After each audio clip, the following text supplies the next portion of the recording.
Paz, igreja, amém? Quem está feliz aí, diga glória a Deus.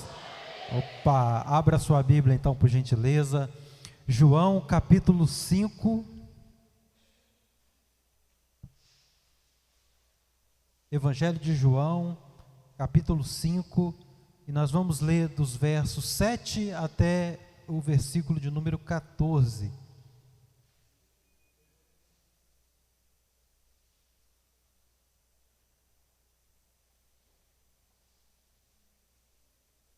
João capítulo 7, capítulo 5, também está sendo projetado aí na versão que nós vamos ler aqui, que é a NVI. Amém? Podemos ler? Nos diz assim a palavra do Senhor.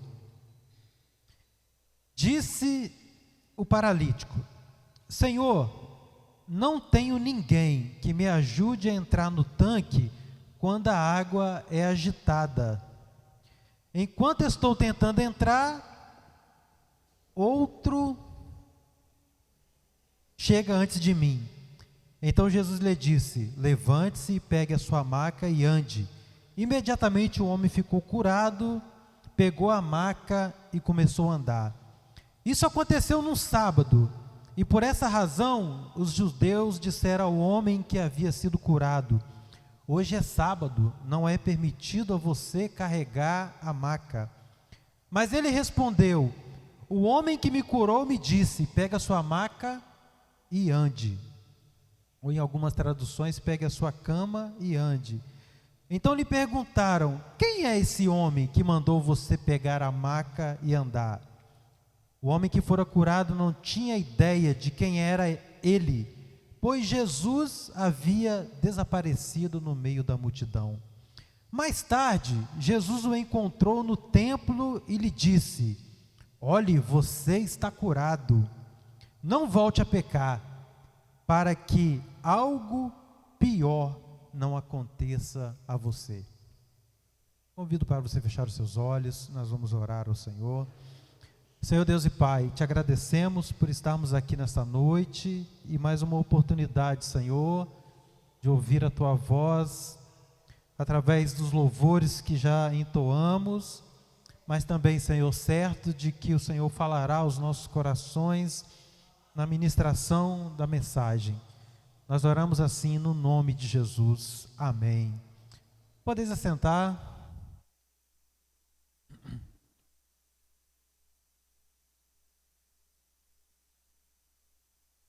Nossa mensagem do culto agora à noite tem como tema a misericórdia que transforma. E pela manhã nós também lemos e ministramos neste Evangelho de João, no capítulo 5, que é conhecido como a cura do paralítico de Betesda. O texto que nós lemos aqui já é a parte final do diálogo de Jesus com aquele homem. Mas os versículos anteriores diz que havia uma festa em Jerusalém. Jesus então havia ido para aquela festa. Chegando lá, ele resolveu então entrar naquele local que conhecido como o tanque de Betesda. Que algumas, na tradução, pode também ser chamado de casa de misericórdia. Mas a situação em que aquelas pessoas estavam ali, e haviam muitas delas, pela manhã nós até fizemos a seguinte pergunta, será que é casa de misericórdia ou na verdade é uma casa de miséria? Porque as pessoas que estavam ali estavam realmente em situação de miséria, fragilizadas, enfermas, sem condições de caminhar por si mesmas e esperando ali que algo extraordinário acontecesse, que a palavra registra que eram agitadas águas pelo anjo, e o primeiro que descesse, aquele que tivesse a oportunidade de primeiro ser colocado nas águas, era curado. Nós compartilhamos então que Deus, apesar das nossas fragilidades, Ele abre as nossas portas, e aí nós falamos dos sentidos que temos como ser humano. A principal dela, a nossa audição para ouvir a voz dEle, e é isso que nos move, né? A Samantha, quando abriu o culto, leu 2 Coríntios 5:7, que nós andamos por fé e não pelo que vemos. Mas Deus também, quando abre as nossas portas, Ele abre também e nos mostra a porta da salvação, do escape, que é Jesus. Isso tem que ser, um divisor de águas para a igreja, para nós como filhos de Deus, porque foi para aquele homem o início da mudança, o início da transformação. E ele precisava então querer essa mudança. Como também nós, como filhos de Deus, temos que desejar isso. Olha, eu quero mudar e eu vou mudar. Para sermos curados, seja de qual enfermidade for ou qual fragilidade for, nós precisamos expor para Deus qual é a nossa enfermidade, qual é o nosso problema. O que está passando comigo? O que realmente acontece quando ninguém me vê? Porque não podemos viver uma vida misteriosa. E nós só vamos mudar quando entregarmos a nossa vida a Deus de todo o coração. Deus até sabe o que cada um de nós viemos fazer aqui essa noite e o que precisamos. Mas Ele quer honestidade da nossa parte.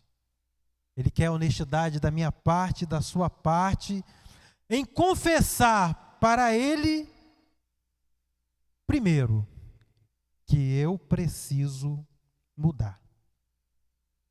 E que a situação que eu estou não é boa, porque eu estou exposto. E a pergunta central de Jesus no diálogo com aquele homem, aquele paralítico, era exatamente para saber o que ele queria. Por isso que eu estou frisando isso aqui, que nós precisamos expor, porque Jesus queria saber o que ele estava precisando. E a pergunta foi: queres ser curado? Aí começou o diálogo que nós lemos a partir do versículo 7.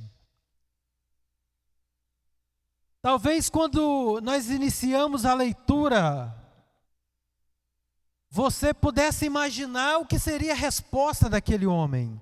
Porque seria fácil imaginar, né? Porque a Bíblia fala que ele estava enfermo há 38 anos, aguardando ali uma expectativa, uma pequena esperança de cura. Então poderíamos imaginar que como seria a resposta dele quando Jesus pergunta assim: queres ser curado? Que ele responderia com entusiasmo assim: não, eu quero, Senhor, eu quero ser curado. Mas foi o contrário.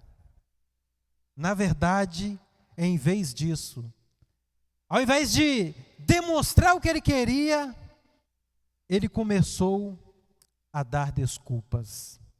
Ele começou a dizer as circunstâncias que estavam ali, que rodeava ele, que o impedia de receber a bênção dele. O que nos rodeia e que pode impedir de recebermos a nossa bênção? Por isso que Jesus pergunta: queres ser curado? E a primeira coisa que ele fala: olha, não tenho ninguém que me ajude. Vira para o irmão que está ao seu lado aí, por gentileza, e diga assim: ó, você tem a mim. Mas se eu falhar, saiba de uma coisa: Jesus não falha. Nós temos sim a Jesus, aquele que pode tirar-nos de uma situação realmente de miséria e nos colocar numa situação de misericórdia, de graça, de compaixão, de amor. E eu e você precisamos entender que a misericórdia e o amor de Deus, ela é que nos proporciona a mudança. Há um romper de mudança e tudo começa com a minha decisão. Eu quero. Não estou pregando aqui para que você tenha uma decisão de entusiasmo só hoje em dizer: Senhor, eu estou aqui, eu quero a minha bênção. E que quando você for embora, tudo volte como era antes. Mas pelo contrário, que haja realmente uma transformação. Que haja realmente uma mudança naquilo que estamos enfrentando e que passou a ser o nosso cotidiano, que lutamos e parece que não vamos vencer. Seja uma enfermidade, seja uma falta de recursos financeiros, ou seja até um pecado que enfrentamos e que passou a fazer parte da nossa vida e que precisamos da mudança. Por isso que o romper para essa mudança começa com a minha e a sua decisão. E o que nós precisamos então fazer para mudar? Nós precisamos entender que nós somos mudados por causa da misericórdia de Deus. Não é pelos nossos próprios méritos, mas como eu já disse, a graça de Deus e a sua misericórdia que nos proporciona uma transformação de vida. E a própria palavra fala que essa misericórdia, ela se renova a cada dia. Apesar de nós, que somos tão falhos e às vezes não abrimos a nossa boca para dizer o que queremos, apesar de nós, a misericórdia de Deus é revelada através do seu Filho Jesus, para morrer e que morreu em nosso lugar. E agora só nos resta uma decisão: entregarmos a nossa vida a Jesus, sermos curados, libertos e transformados.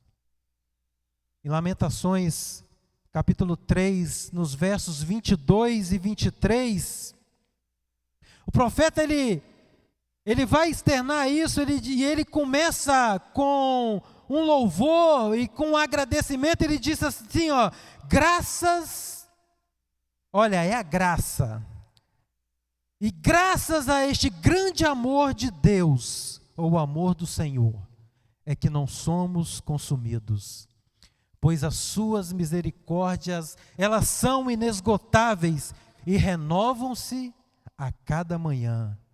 Grande é a sua fidelidade. Ele é fiel para fazer cumprir o que Ele nos prometeu, que é a mudança. Por isso que eu pedi para você repetir aí para o seu irmão, né?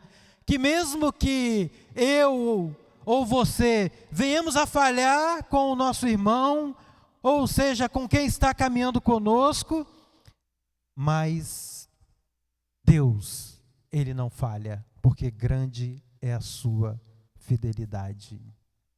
A questão é que, às vezes, nós não conseguimos entender isso, enxergar a vitória, perdemos muitas vezes a esperança, e alguém pode até nos dizer, né, ao invés de nos ajudar, você sempre será um doente, você sempre será um perdedor, um fracassado.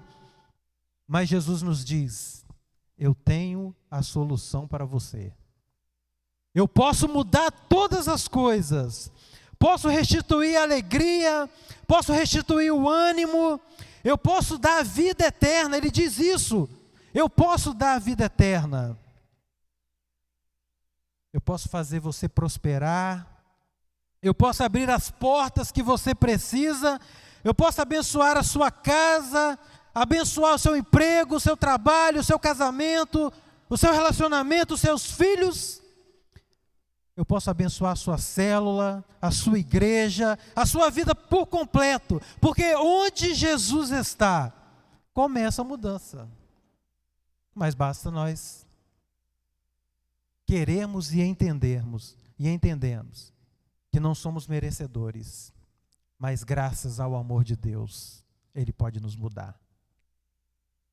Tem coisas que nunca mudam. O que nunca muda aqui? Podemos dizer, jejum que começa, ou dieta que começa na segunda-feira. Gente, isso muda? Não muda. Todo mundo que fala que vai fazer jejum, ou a dieta, fala o seguinte, vou começar na segunda. Atividade física que começa também na segunda-feira. Por isso que a segunda-feira é o Dia Internacional do Início. Mas hoje é domingo.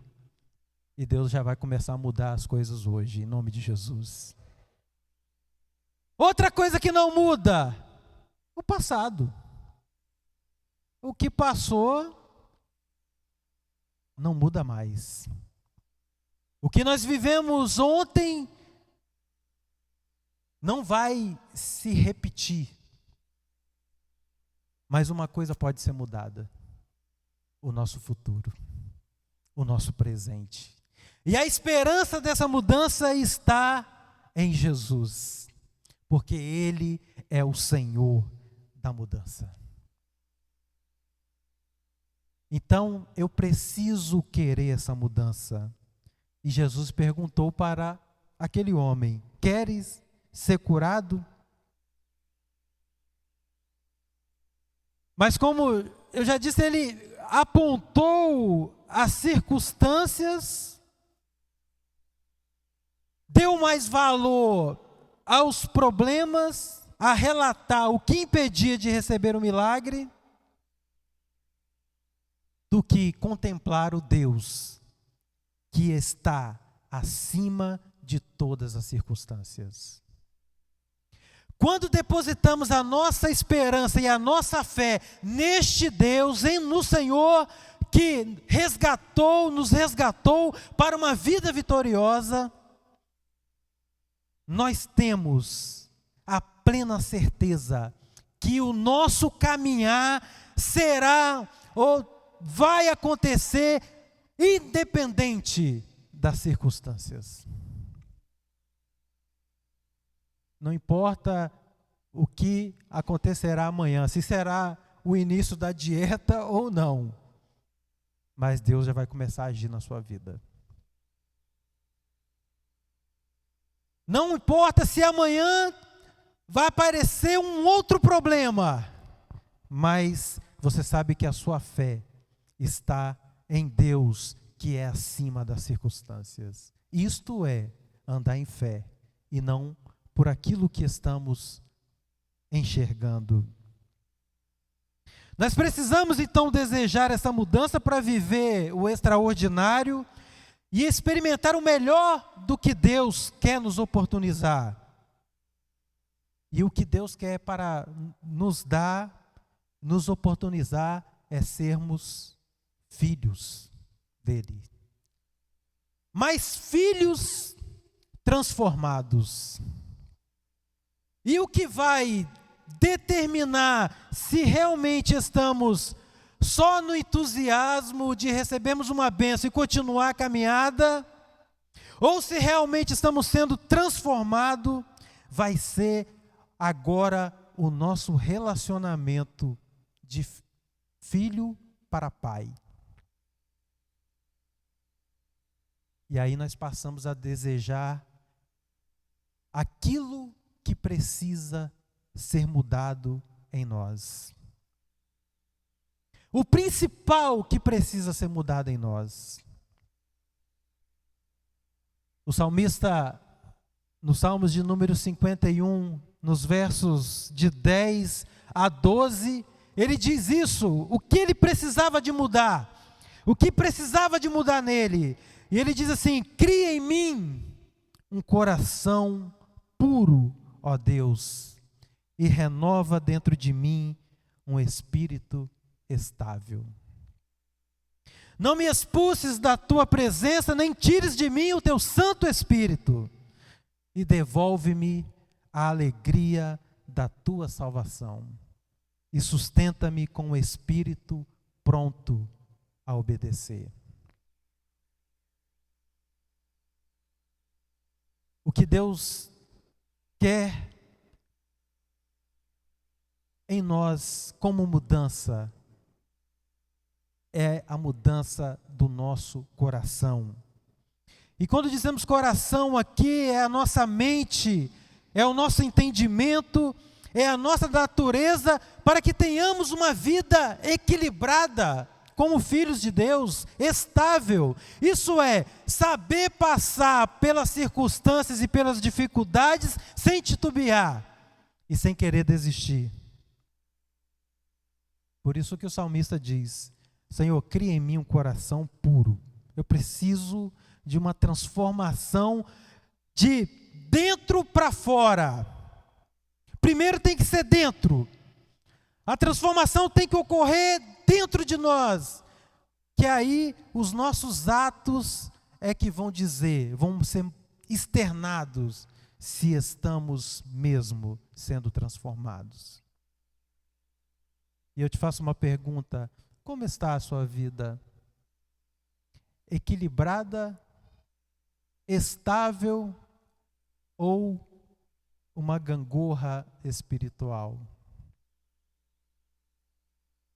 O que vai demonstrar que estamos sendo transformados é uma vida estabilizada. E a mudança começa em mim. Diga aí para o seu irmão que está ao seu lado assim: ó, a mudança começa com você. Não. Diga para ele assim: ó, a mudança começa em mim. É fácil a gente querer os outros mudarem, né? De dizer, poxa, né? Muda você, passa a agir dessa forma agora. Para a esposa, né? Eu queria que você fizesse agora desse jeito. É tão simples como falamos, né? Poxa, né? A mudança começa em você. Parece até ser simples eu dizer para todos vocês aqui: olha, vocês precisam mudar. Pelo contrário, eu preciso mudar. Porque muitas vezes nós queremos a mudança em tudo. Nas circunstâncias, nas pessoas, nos nossos governantes, na nossa família, no nosso emprego. Mas nós não queremos mudar. Tem uma frase que diz, eu só não sei quem é o autor, que diz assim: pare de querer ver a mudança no mundo e passe você a ser a mudança. E quando tomamos essa decisão de que a mudança é em mim, Jesus na minha vida, na minha casa, vai proporcionar que tudo seja transformado, inclusive quem está à minha volta. Mas começa por mim.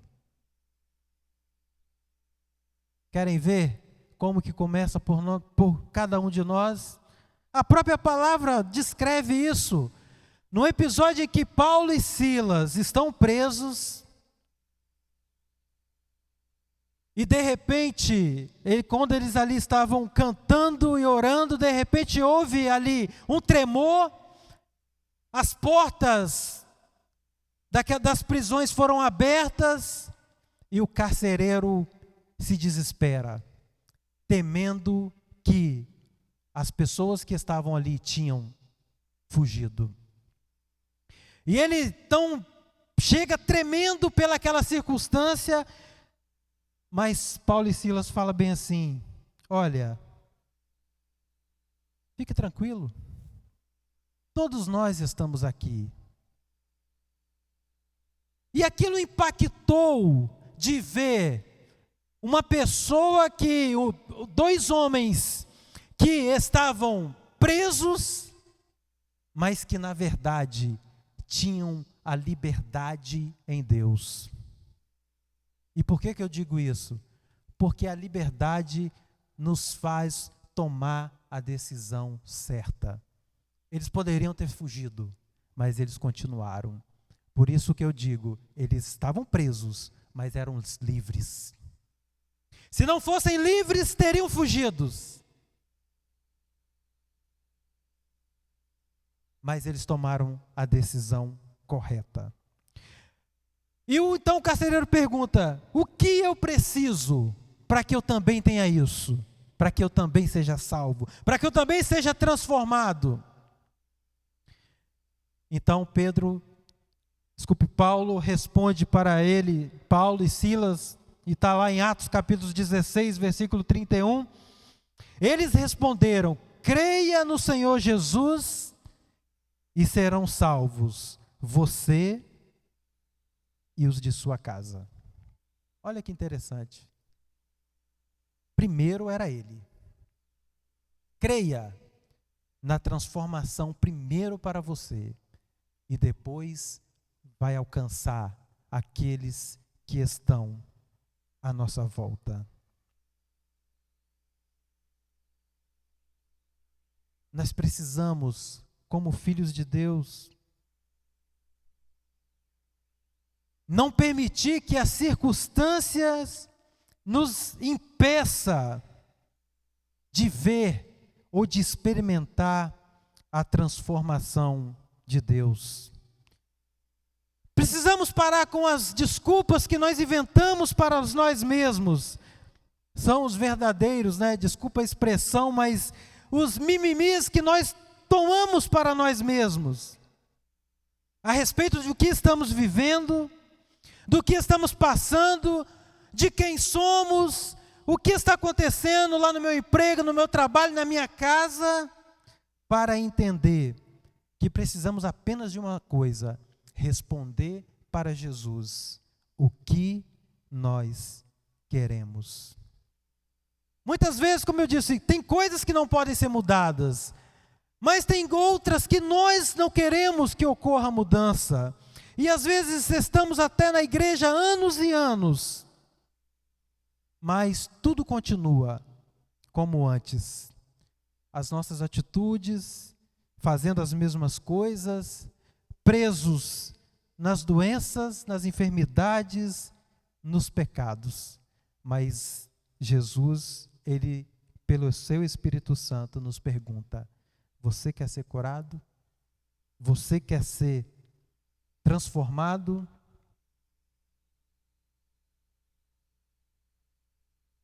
Quando não estamos presos a desculpas, nós queremos que o extraordinário aconteça, Queremos chegar no culto e que o extraordinário aconteça. Era que aquele homem precisava ver que as águas fossem agitadas para que eles fossem curados. Quando ele precisava apenas ouvir a voz do Senhor. E para encerrar a mensagem dessa noite, eu quero te dizer uma coisa: a mudança, ela vai acontecer exatamente aqui.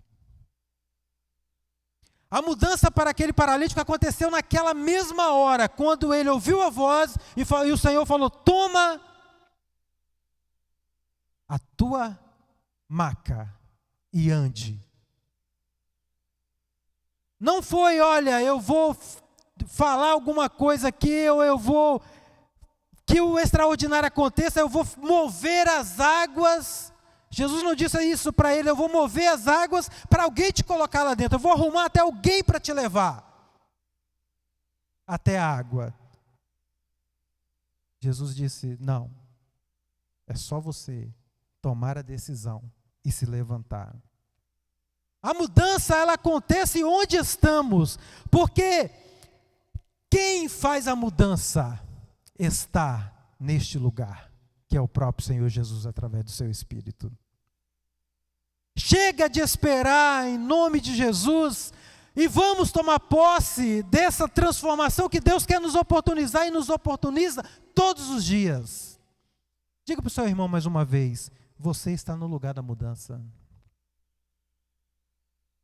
Jesus fez questão de ir até aquele que não podia ir a lugar nenhum. Ele não podia sair dali, mas Jesus fez questão de ir até ele, para que o milagre acontecesse exatamente ali. Outro episódio que a Bíblia relata de um milagre que acontece na mesma hora, foi o diálogo de Jesus com uma mulher samaritana. A palavra fala que Jesus e seus discípulos estavam caminhando, os discípulos se afastaram um pouco para comprar comida e Jesus se assenta próximo ao poço. E uma mulher, ela vem para tirar água. E Jesus fala bem assim: dê-me água. Dê-me um pouco de água. E ela fala: olha, como o Senhor, sendo samaritano, fala comigo que sou judeu? Porque havia, historicamente, ali uma indiferença entre aquele que era judeu e aquele que era samaritano. Por isso que ela falou: como que o Senhor está falando comigo? Em outras palavras, ela disse: eu não sou merecedora, mas por que o Senhor está falando? Eu sou samaritana. E Jesus responde para ela: olha, se você soubesse quem está falando contigo, você pediria e eu te daria a água da vida. E ela fala assim: então eu quero. Se é água, se a transformação está na água, é a água que nós precisamos. Por isso que nós não precisamos dessa questão extraordinária do agitar das águas que acontecia lá no tanque. Por quê? Porque o próprio Jesus é a água da vida. E ele se apresenta para nós. E ele diz para ela: olha, se você soubesse quem eu sou, tu pedirias e ele te daria a água da vida. E ela diz assim: Senhor, então eu quero beber desta água, porque eu não quero mais ter sede. E Jesus fala bem assim com ela: olha, eu posso até te dar a água, mas tem que ter uma transformação, tem que ter uma mudança. E a mudança tem que começar agora. Vá na tua casa e chame o teu marido. E ela fala bem assim: Senhor, eu não tenho marido. E Jesus diz para ela: disseste bem, porque você já teve vários. E agora você não tem mais nenhum. Mas ela falou: mas Senhor, eu quero dessa água, porque eu quero adorar ao Senhor, eu quero ser transformada.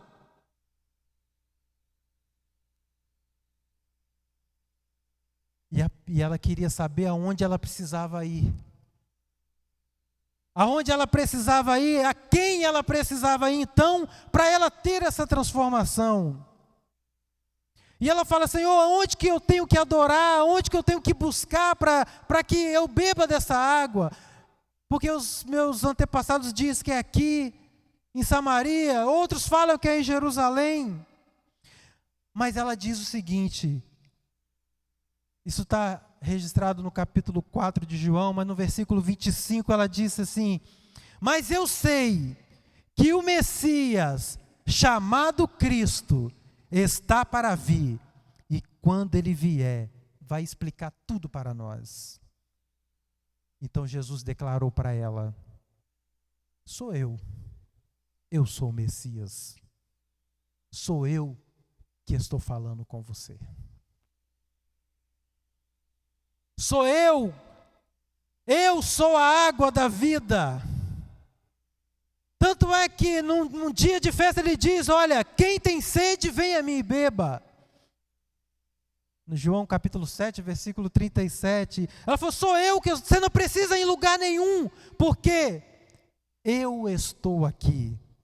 Jesus é a água está neste lugar. Este lugar é a presença de Deus com a água do Espírito Santo que faz jorrar para nos purificar, para nos transformar, para nos limpar, para nos dar uma vida eterna.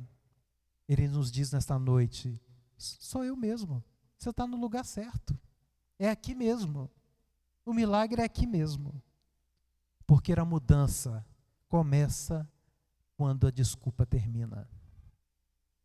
Falou, você não precisa de lugar nenhum, porque sou eu aqui estou falando com você, disse Jesus. Convido a igreja a se colocar de pé.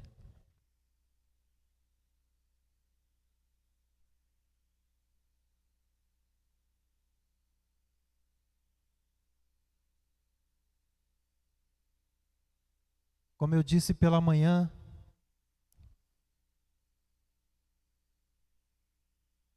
em todos os cultos, Deus nos oportuniza a fazer uma reflexão de como estamos, do que precisamos. Nós já sabemos que estamos no lugar certo. E sabemos também que Ele também está presente neste lugar. E o que nós precisamos refletir então é na resposta que vamos dar para o Espírito Santo nesta noite. O que você quer? O que você deseja? Você quer ser curado? Você quer ser transformado? Feche os seus olhos e responda com uma oração a Deus.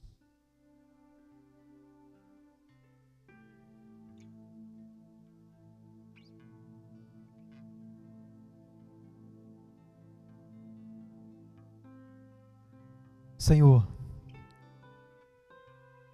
nós mais uma vez oramos a Ti, Senhor, nesta noite, porque cremos, ó Pai, na Tua palavra. Cremos em Jesus, que é a água da vida. E esta água pode saciar a nossa sede, pode nos limpar, pode nos transformar. E que a nossa decisão desta noite, Senhor, seja em beber desta água, tomar desta água, que essa seja a nossa única decisão de ter o Senhor como nosso pastor. Realmente como o Senhor da nossa vida. Que não tenhamos, que na nossa boca, ó Pai, não tenha lugar para as desculpas, mas que o nosso coração tenha lugar para o Senhor habitar. Essa é a nossa oração, no nome de Jesus.